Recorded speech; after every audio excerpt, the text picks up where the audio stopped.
Hello friends, I hope आप सब अच्छे होंगे।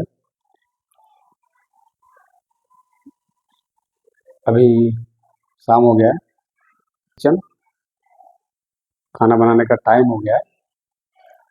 तो आज मैं बनाने जा रहा हूँ आलू गोभी की सब्जी बनाऊंगा। आलू गोभी की सब्जी और चावल। हाँ, आलू गोभी की सब्जी और चावल बनाऊंगा। देख लीजिए, पानी वगैरह सब रेडी है, वगैरह स्पेशल बर्तन है।